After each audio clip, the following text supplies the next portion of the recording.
Hi friends, welcome back to another video of Gyanpur. तो आज के वीडियो में हम प्रैक्टिस सेट 2.4 की शुरुआत करने वाले हैं। तो आइए सबसे पहले जो हमारा पहला सम है प्रैक्टिस सेट 2.4 का, which is you have been given some equations, quadratic equations. आपको उसे स्टैंडर्ड फॉर्म में लिखना है। सबसे पहली चीज, स्टैंडर्ड फॉर्म में लिखने के बाद आपको उसका ए बी सी वैल्यू निकालना है। तो कैसे करते हैं आइए समझते हैं।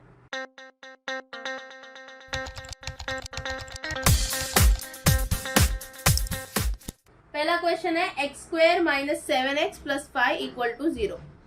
Okay, this is already in standard form. आपका स्टैंडर्ड फॉर्म क्या है? A x square plus b x plus c equal to 0। तो क्या क्या होता है उसमें? एक्स स्क्वायर का टर्म, एक्स का टर्म और कांस्टेंट टर्म, राइट? तो वो सारा आपका है यहाँ पे। आपको बस इन दोनों को कंपेयर करना है और ए बी और सी का वैल्यू बताना। सो व्हाट इज योर ए का वैल्यू? ईयर कंपेयर कीजिए। एक्स स्क्वायर का जो कोएफिशिएंट होगा वही ए का वैल्यू होगा। सो एक्स स्क्वायर का कोएफिशिएंट क्या है? 1, राइट? तो ए का वैल्यू क्या हो गया? 1। सिमिलरली एक्स का जो कोएफिशिएंट है वही बी होगा। एक्स का कोएफिशिएंट क्या है? -7, तो that is your B. C will be what? The constant value. यहाँ पे C क्या है? +5, तो 5 रहेगा। ओके, now second question में this is not in the standard form, so let's just make it in the standard form. कैसे बनाएंगे? We'll shift everything on the left hand side. So 2m square minus 5m, 5m इधर plus में था, इधर गया तो minus होगा, -5 इधर आया तो +5 होगा, equal to 0। now comparing with ax square plus b x plus c equal to 0। इस केस में चाहिए तो आप a m square plus b m plus c से कंपेयर कीजिए, आपके लिए ज़्यादा इजी होगा समझना। तो a का वैल्यू क्या होगा? m स्क्वायर का कोएफिशिएंट विच इज 2, तो a is 2। What is b? m का coefficient which is -5 and what is c? हमारा constant which is 5। Now the last one, again we have to arrange it in standard form. तो y square plus 7y इधर आया तो -7y। इसमें y square का term है, y का term है, लेकिन कांस्टेंट नहीं है, तो कांस्टेंट इंट्रोड्यूस कर दीजिए बाय राइटिंग +0। ओके, कांस्टेंट नहीं है तो हम कांस्टेंट डाल देते हैं 0। Compare with ay square plus by plus c equal to 0।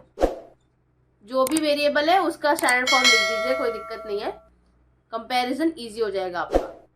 Now compare Y square का कोएफिशिएंट यहाँ पे 1 है, राइट? तो ए का वैल्यू आ गया 1। वाई का कोएफिशिएंट यहाँ पे 7 है, तो बी का वैल्यू आ गया 7, सॉरी -7। एंड सी यहाँ पे 0 है, right?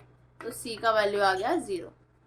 That's how we need to find out the values of A B and C by seeing the quadratic equation. Now why this is important, why this has been given as the first problem in practice set 2.4? because हमारे formula method में सबसे पहली चीज यही है। अभी हम जो आगे करने वाले हैं नेक्स्ट पार्ट में प्रैक्टिस सेट 2.4 के फॉर्मूला मेथड बताऊंगी आपको। फॉर्मूला मेथड से आपको क्वाड्रेटिक इक्वेशन का सॉल्यूशंस निकालना है। मतलब एक क्वाड्रेटिक इक्वेशन दी गई रहेगी, जैसे आपने पहले के एक्सरसाइज में फैक्टराइजेशन मेथड या कंप्लीटिंग स्क्वायर मेथड से क्वाड्रेटिक इक्वेशन का सॉल्यूशन निकाला था, उसके वैल्यूज निकाले थे, वैसे ही इस मेथड में या इस एक्सरसाइज में आपको फॉर्मूला मेथड का यूज करके क्वाड्रेटिक इक्वेशन का सॉल्यूशन निकालना है। तो उस फॉर्मूला मेथड को सॉल्व करते टाइम पे ये आपका पहला और बेसिक स्टेप है। That's why that is given as the first part. तो सेकंड पार्ट में हम फॉर्मूला मेथड भी समझेंगे और साथ साथ में प्रैक्टिस सेट 2.4 का सेकंड क्वेश्चन भी चालू कर देंगे करना। तो आई होप आपको ये वीडियो समझ आया होगा। अगर आपको कोई भी क्वेरी है तो आप कमेंट सेक्शन में कमेंट करके पूछ सकते हैं। अगर आपको ये वीडियो अच्छा लगा, so not forget to like, share and subscribe to my channel. Thank you so much.